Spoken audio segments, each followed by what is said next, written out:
Well, Razor, I haven't been drinking much lately. Every once in a while, I might take a little sip of something here or there. Not like a dry January, just for a long time. I haven't been really indulging I don't know. I guess it's a health thing. I'm not even sure why. I love beer. I love wine. Love a good vodka. Tonight's one night where I am fighting the urge, literally fighting the urge to go have maybe 3. I don't know why. Usually I eat my feelings, as we know. Now I'm thinking of having a drink, but I'm not.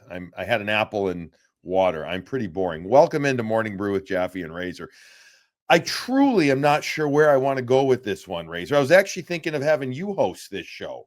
I was like, that'd be no fun. It wouldn't be good. Well, it wouldn't be long. It wouldn't be long if I was hosting. Well, maybe that's the key. Yeah. We just get out. Welcome into Morning Brew with Jaffe and Razor. Post-game, Boston Bruins losing to the Buffalo Sabres in Buffalo by the score of 7-2. Morning Brew with Jaffe and Razor is proudly presented by Fazenda Coffee Roasters. Whether you are running a cafe or just looking for a great cup of coffee at home, Fazenda Coffee Roasters, they've got you covered. You can check out the Morning Brew blend or some of the other great different blends that they have. Whole bean, they'll grind it for you. They got big bags, smaller bags, whatever you want. It's all crafted just for you.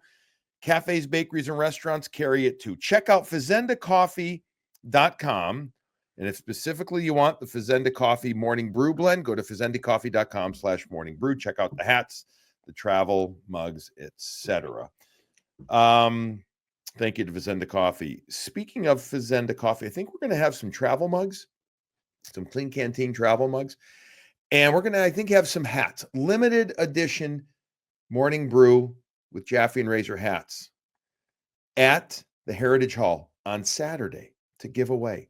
So if you're going to the Bruins game, if you have a ticket to the Bruins game and you want to come say hi to us pregame, we're going to do a special live Morning Brew with Jaffe and Razor pregame from Heritage Hall, the new venue that is all things Bruins history, their heritage. It's got some interactive stuff as well.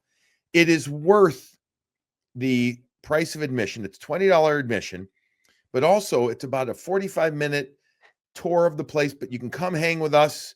Maybe we'll take some questions from fans that are there too, and we'll have some giveaways. So check us out Saturday when the Boston Bruins take on the New York Rangers. Razor, you and I will be there along with Ryan, RC, from 2 to 2:45. Visit us, if I can spit it out, at Heritage Hall Saturday.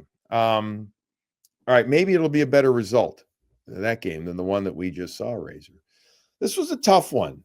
And there have been many tough ones. The Bruins go into Buffalo after having gone 5-1-1 in their previous 7, but more than that, they've gone 2-0 in their previous 2, having given up just 1 goal, Razor. And this game started out somewhat well. They get a lead. Mason Lohrei with a nice goal. They had some other chances. And then it was just like, poof, gonzo. What the hell happened, buddy? What happened? Yeah. I mean, they started really well. They got the first goal.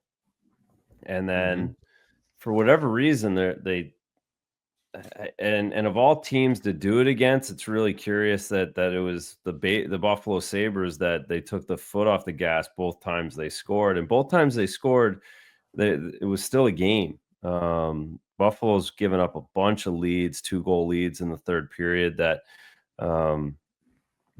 certainly the second goal could have got them in play, and it would have felt a lot better if they lost 4-3 and had a chance 6-on-5 and it didn't go in. Like, that's how quickly this game turned too. Like, the feeling of it, the fifth goal sucked. Like, this wasn't the easiest game to play. Everybody's sick. You're in Buffalo. There's 4,000 people there. It's hard to get up for this one after a big weekend. And we're seeing these Tuesday night road games are difficult for this group. Nonetheless, like, you get to 4-2, if you push it 4-3 or get a point, like, just something like that would be fine. But instead you give up the fifth one, and it's just so careless for the third line to not get the puck in deep. It's so careless to have Lohrei and Wotherspoon not take a penalty there at least. Like, do something hard. You're talking the goal where Paterka goes right through them. in the neutral zone, actually at the blue line, basically just inside the blue line there. Not one, but two Bruins defensemen, as you mentioned, Witherspoon and Lowry. He like literally slices through them, Yeah. you know? Yeah. So no, all in all, it's a loss is a loss, but again, they've added up these 7-2 ones have been I feel like we've seen more tonight or this year than we did since I've been working. Like there just wasn't a lot. There was one of these a year, and now we've got 5 or 6 or 7, whatever it is. So that's frustrating. That's concerning, but it's a but is that this might just be a different year, and that you're just trying to get in the playoffs. It's just different. You're going to grind to the end, and winning 60% is going to be good enough, not the 750 or 800 that we're used to. 13th time this year, partner. They've lost by 3 or more goals. I don't have the number for last year. I think it was 8. I could be wrong, so forgive me. I just don't remember it. I looked it up quickly, maybe 8 or 9. But 13th time this year. Significant mood swings for this team. You said it was interesting, like you do it against this team. Doesn't it come down to the fact that they just didn't respect it enough when it's all said and done? That internally, maybe they wouldn't admit it overtly, or they wouldn't say, we got this one. And I don't think they went into the game saying we're going to be fine, meaning like we don't have to show up. But yes, it's hard to show up, meaning on a Tuesday and everything that you said, but you still have to have this respect for it. They all said the right thing after the game. We talked about their offense. We know how they got high-skilled guys, but we didn't take it. We didn't do enough. It says to me that they didn't. They came in and maybe they didn't respect it enough when it's all said and done. They've put themselves in this position where every game matters now. Every single game matters. And what is it, Razor? 5 games left before the Four Nations break? Is that right? I have that right? 5? Yeah. 4 or 5? 5. Yeah, 5. Yeah. I got a feeling, man. I got a feeling that we're going to know. I think we're going to have a really good idea where this team is going to be at heading into Four Nations. I do. I mean, we could. Well, they're going to be within a point or two of the playoffs either way, right? Like, I don't know. That's the thing. Like, well, sure, if they lose 6 in a row, I mean, then yeah. But I don't. They're not going to lose 6 in a row. Yeah. Don't you got a tough schedule? The tough schedule is the easy part for these teams. We said last week was tough, and they won the 2 tough ones, right? It's especially at home. Especially, I don't. Again, I don't think they're going to lose 6 in a row. So, I don't know. I mean, it's I'm starting to feel like I don't have much feel for the team. I guess that's well, that's okay, right? Like that's okay too. I think and I don't think there's anything wrong with just saying like, okay, what are we going to get today, and analyze it that way, right? And it's we've been able to like a clock set the defensive structure and the layers and everything to this team over the years, and it's just different this year. It's and so yeah, it's you gotta ride the roller coaster a little bit more. Have you been on teams that were significantly better at home than on the road? It's always more comfortable playing at home, but that doesn't mean you're guaranteed wins. There is a pretty stark contrast, with they're 9-14-3 now on the road. Yeah. It's this is more normal. Again, having, being 10 games over 500 on the road isn't normal. This is but you want to be 500 at least. You want to be 500. You hope so. Yeah. You hope so. I don't know what all it's easy to pull up the road records, but 500's really good. 500, you're really taking 500 on the road. Because again, it's hard to do. So, Ottawa's under 500. A team like Washington, 17-7. That's what makes them so good up top. Tampa Bay, we think they're a good team. They're 2 games under 500 on the road, right? So, If the Bruins can find a way to get to 500 at this point in the season now, if they win 5 more road games than they've lost on the back end, then they're in good shape.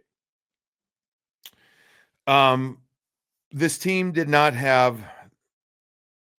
still didn't have Hampus Lindholm or Charlie McAvoy. We think McAvoy is close. He's close. Maybe Thursday against Winnipeg. I got to think by Saturday. One of those 2 games, he's back. Lindholm, a little further out.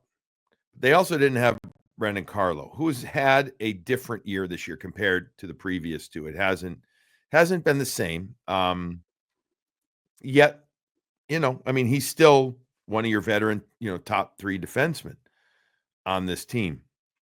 So they go into the lineup. Here are if you didn't get a chance to watch the game, folks, this is their D pairs that they had playing. Zadorov and Peak, Lowry and Wotherspoon, and Callahan and Osterley. Those are your 6D. Tough night for Peak and Zadorov.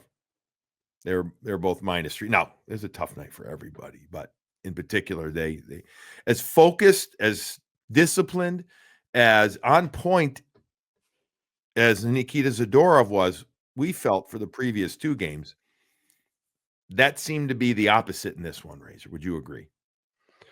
No, the back end's it's a struggle bus when you don't have those top 3 guys, and again, that goes to the inconsistency we talked about. Like, I could find everybody 1,000 players that could play in the NHL for a week or for 8 days or 1 game or whatever it is. It's the ability to do it night after night after night, and the ability to play at 50% capacity and still get around in the NHL. Those are the guys who play 400, 600, 700 games.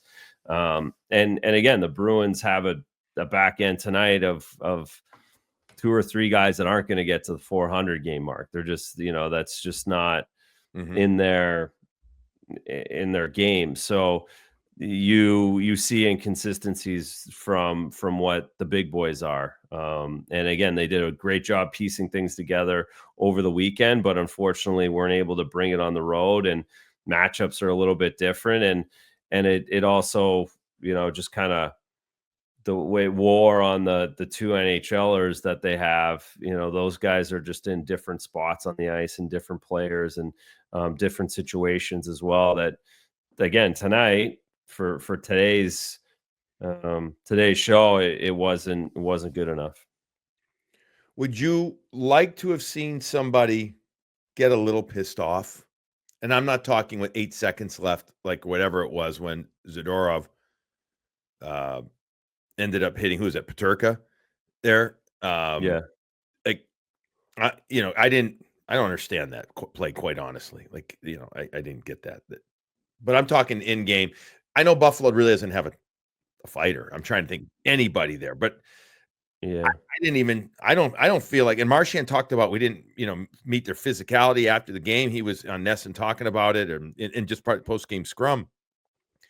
I didn't think it was a particularly physical game, but I didn't see anybody from Boston trying to say, my give a heck meter is up here. I don't think that they were nearly, I know they weren't nearly as engaged. I don't think that they were as intense and as battle ready and battle necessary as Buffalo was in this one. No, yeah, like, it was just one of those games where it was sleepy, and everyone was okay with just kind of getting through it. And again, the Bruins came out in the second. I thought they had fight there. I thought they battled hard. I thought they had a good 5 minutes, and then they backed off on the line. And Geeky went for a hit that tried to be too physical on the second goal. 2 guys on one. So it just felt more like it was just, that was the way the game was going to be played. Buffalo, to your point, doesn't have anybody that really stirs energy. Even their best player is a sleepy dude who can cruise around on the ice a lot of times. So he can shoot. Oh yeah, he can rip it. So it certainly wasn't a physical game, but it didn't feel like I didn't think at any point where I was like, oh, someone's got to go do something. It was just they needed to find a way to get a goal and make it 3-2 and get close that way. Well, I agree. I mean, because Buffalo can be a very sleepy team as well, just in general. Yeah, they're hard to get up to play. They are, but they can't be. They can't be that hard to get up to play when you're the Boston Bruins and your goal is to make the playoffs. And while you're ahead points wise, points percentage wise, you're not ahead as teams have games in hand. They're running. I know that this was just game 52, so you got 30 games left, and it's not a lot of hockey. It's still enough hockey, though. Does that make sense, Razor? It's enough. It's enough hockey to do something, but it's not a lot. I mean, you're past the halfway point, but you're running out of runway if you keep having, the New Jersey moment, the Buffalo moment. We had a whole list of in post game, folks. If you saw post game, you saw some of these what we would call less than ideal losses. I don't remember the title of the graphic, against teams not at the time in their playoff position. So this isn't the first one the Bruins have had. They've had a number of those. You're running out of runway as far as I'm concerned. I'm not saying that the sky is completely fallen, but I'm saying it's getting dark at times for this team. And your point about them getting in, maybe that's just the way. I don't know. Doesn't it concern you they got 5 other teams that are trying to do the exact same thing when it's all said and done? Well, I mean, I don't know. Like the concern. I think this is,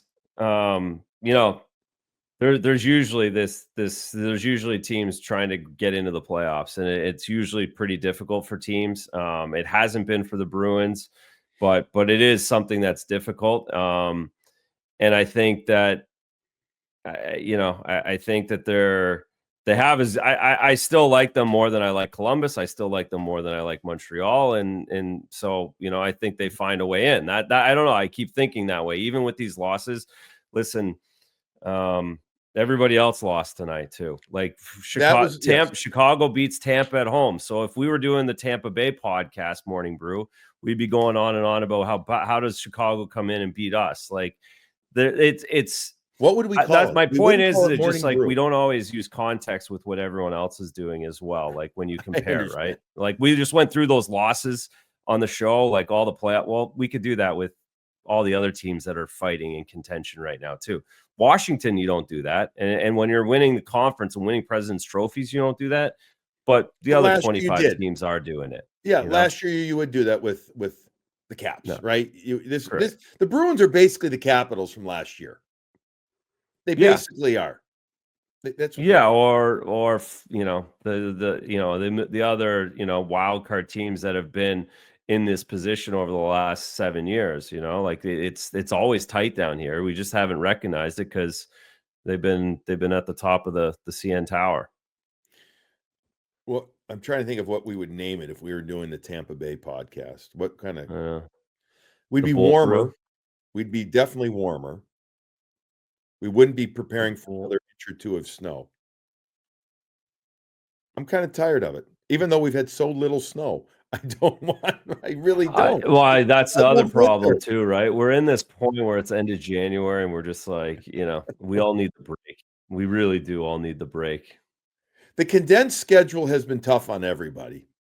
Yeah, it is. There's no breathe. There hasn't been a breather where, we haven't done this at night or haven't talked. And so everything's kind of like stuck in there a little bit closer than usual. Right. Mm-hmm. Yeah. Which again has led to the unevenness because it's like the wins are great and then they go away really quickly. Like again, they're 5-1-1, but you don't even have time to really appreciate it because you just remember the loss only happened 4 days ago. And it was a bad loss. And then this one's a bad loss. So it's like hammering you, even though it's really not like the complete end of the world. You're not done like dinner.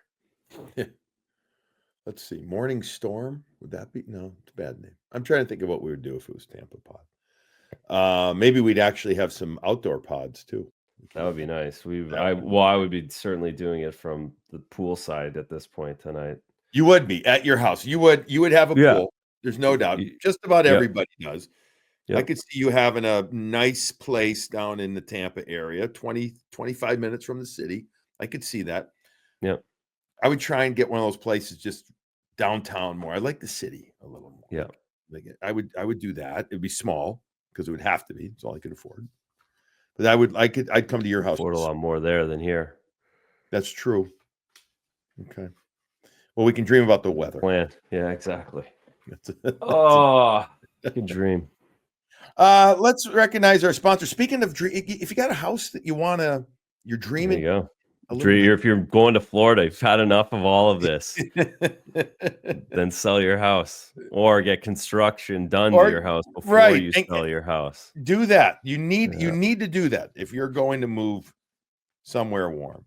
And Graciano Construction is just the company to do it for you. They'll do just about everything you need, anything you could want, really.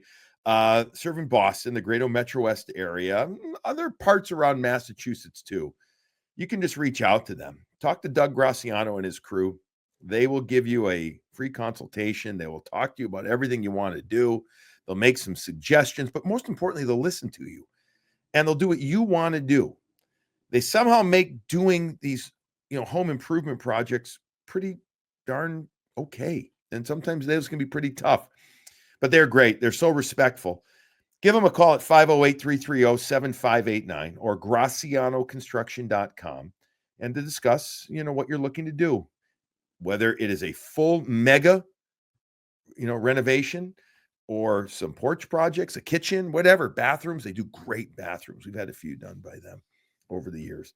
You want to check out Graciano Construction.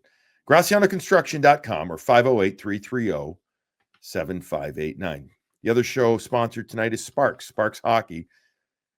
Razor, there's over 100,000 units of Sparks out there and making life so easy. So I had to get new skates.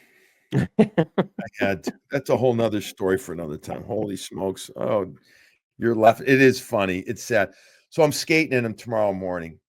And and my buddy helped me out and I got him baked, and thank you to Bauer. I mean, like, crazy story. Anyways, not worth getting into. I had to get new, and I'm miserable that I have to break in new skates again, Razor. Your feet are gonna hurt tomorrow.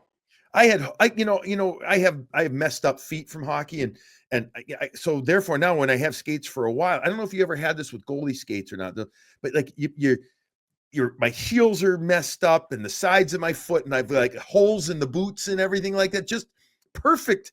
They're perfect circles, symmetrical circles in each one of my boots, or they were in each one of my boots. I'm missing one of my skates now. So now I've got to go through the process of breaking them again. Long story short, I had them all cleaned up. I had them baked and everything and sharpened.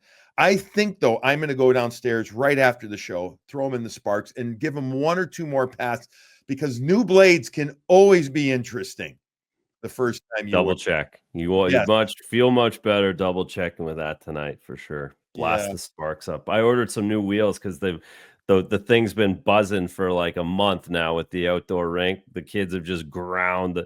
So I got home from Quebec. They're like, "Oh, it's not the wheel, the wheel." I'm like, "Well, you can't tell me that the wheel is empty when the wheel is empty. I need a heads up. Like, I'm not just like, I can't, we need to order it like this. This is how this works, guys. You can't yell at me the day that it doesn't work anymore because the wheel is empty. You have to give me a heads up on this, crew." So Decky giving it 8 passes each time. Probably. Yeah, well, yeah, exactly. I'm sure thing. It is. Yeah, like, dudes, you could just do this once. It would be fine on the outdoor. So yeah, who knows how many times they've been doing that. You're going to be buying some new blades, some new steels. I have a hunch. Yeah. Gosh. But it's the best. Sparks Machine's an absolute savior. SparksHockey.com. Use the code BREW50, BRU50, $50 off. They also have other great deals on their site. All right, let's just quickly go over the game. This one is just, it's a tough one, as you said. It's just an ugly one. Yeah, it feels like the one last week, New Jersey. It's the same thing where it's just like, yeah.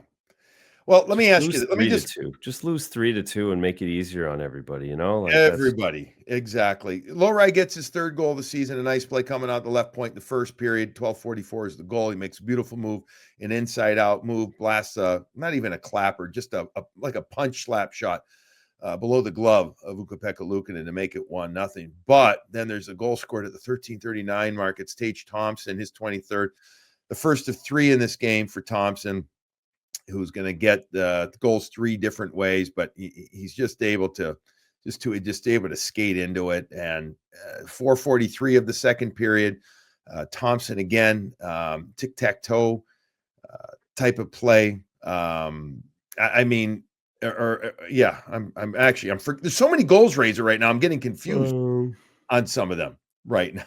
Quite honestly, the 4:43 mark, Thompson scores his 24th. Peterka scores his first of the game, 6:32 mark of the second period. Thompson completes the hat trick at 3:13 mark, his 25th goal of the season. Darlene and Byram. I don't want to go through the goals in the sense of describing them. There's just too many of them. Marchand ends up getting a goal in the third period on the power play. You mentioned it much earlier in the show. That's his 18th of the season. It's 4-2 at the time. But at the 10:43 mark, so 30 seconds later, Peterka, that's the goal that you already talked about, the one where the puck doesn't get it deep into the offensive zone across the blue line. I think it was Poitras that doesn't get it, and then it goes back the other way. 2 defensemen right through. Peterka goes right through them. He puts in his 13th. He then gets an empty net goal where, by the way, he goes through 3 guys again, basically, Razor. In the defensive zone, the Bruins win the faceoff in the O zone, so Buffalo's in the D zone. Peterka jumps by a couple guys, gets down the ice, and he gets his hat trick. So 2 hat tricks in this game, Thompson and Peterka, and then Zach Benson at the 1947 mark ends up getting a power play goal after Zadorov took a very late, I don't know what he was doing, penalty, but roughing it. Yeah, he's definitely leading the league again in PIMS. If he had fallen out, he got 12 more tonight. So he padded that tonight with that one at the end. Yeah. It was him and Kastelik, right? He was 1 and 2. Yeah. By the way, Cole Koepke comes back in place tonight. Kastelik hadn't, still out. No update on him. Some numbers that I guess tell the story, I guess not. Charlie Coyle, Andrew Peak, Nikita Zadorov, Brad Marchand, all -3. Pastrnak -2. Poitras minus. I did not think that Matty Poitras had a good game at all. I thought I felt, Razor, this was kind of game that would be better for him. Oh, it should be perfect for him. Yeah. And then playing near home, like he would have had family, friends. Buffalo's a big game for the Toronto kids because everyone can go easily. Yeah, no, that one, again, he had a good start when he first played his first few games, and now it's, it gets to be a grind again. So let's see if he can snap out of it. And he's been bumped up with Marchand. That was the whole idea to get him. You got to get points on that line. Well, now he's got a mega test coming on Thursday when one of the best in the NHL come in. I'm going to be down the middle. Yes, whether it's Scheifele or Lowry, I'm very curious to see where the lines are for that game. Yeah. Bruins end up getting 27 shots in the game on net, 33 for the Buffalo Sabres. I don't know. I mean, the giveaways in the first period, the Bruins had 7 giveaways. They end up with 15 in the game. Too many. We talk about details. We talk about execution. Very, very little of it there. Let's talk Swayman real quick. There's a heavy shot by Peterka from outside the left face-off circle. That was Peterka's first goal, the one at 6:32. It was a rocket of a shot, and but from the angle and from distance, should Raycroft, holy smokes, it's time for me to go to bed. should Jeremy should have had that one. Oh my God. Well, now, most as well as the Bruins played. He'll definitely He's made that save numerous times, and he'll want that one back. That'll frustrate him a little bit, and just as much as anything else, it's the timing of it. They'd just gone down 2-1. If you keep that game 2-1 as long as you possibly can, you're going to win or get points out of it. Mhm. So that one's frustrating as a goaltender. Any kind of shot, basically, when he gets beat with a shot down the wing like he did against Colorado the other day, it's like that's basically on the goalie now. I think all goalies have kind of succumbed to that. That's the expectation in this league. If you're the starter, if you're the guy, and again, Hellebuck doesn't give that goal up, or and if he does, there's not 5 other ones in the game. So for me, that's the one. That's the only one really tonight. But it was the timing of it, and that just kind of allowed everything to snowball and have the Bruins chasing that much more, and that can be the frustrating part for the goalie room on that one tonight. Yeah. The first one by Thompson, the clapper, he had Yeah. no chance on that one. Hopefully it hits you, but he Right. put it in a perfect spot. Yeah, that you're not reacting to that. You're not tracking the puck on that. Where Peterka's, you should be able to. What track that about the puck. one? And I mean, again, I'm just curious. I am not placing blame on. I just want to know what he could have done on the Peterka goal after Yeah, Peterka the one went that went over. Wotherspoon and low Yeah, that ride. one was. Was he leaning forward? Was it just He went awkward? paddle down. He dropped his blocker, dropped his right shoulder. A lot of times you think that guy's going to go 5-hole. It's hard, right? Because you expect the players to like haul that guy down a little bit or Yeah, slow him slow just a him down. little Yeah, bit, just and differently and make a move. And that's why you kind of have to seal the ice. And Jeremy goes paddle down a lot of time to do that. But he just had enough time to go to his left or Jeremy's right and chip it over. So no, that wasn't. Usually he'd get something on that, like he overcommitted on it, but at that point, he'd already made a few to keep them tight at that point. it's quickly worth going over if folks didn't watch the end of the Nesson pregame, which I'm going to guess a lot didn't. Just a hunch. The story when you get called up from Providence after the Bruins had given up, was it 8 goals in the game? Yeah, Two hat tricks as one well. less than tonight. Yeah, Yeah, the last time the Bruins gave up 2 hat tricks was 2000. 03, Yep. and I was in the that year that was the 02-03 season. So I was up and down a lot that season, and that was the last time I was down and then up was the night after that or the day after.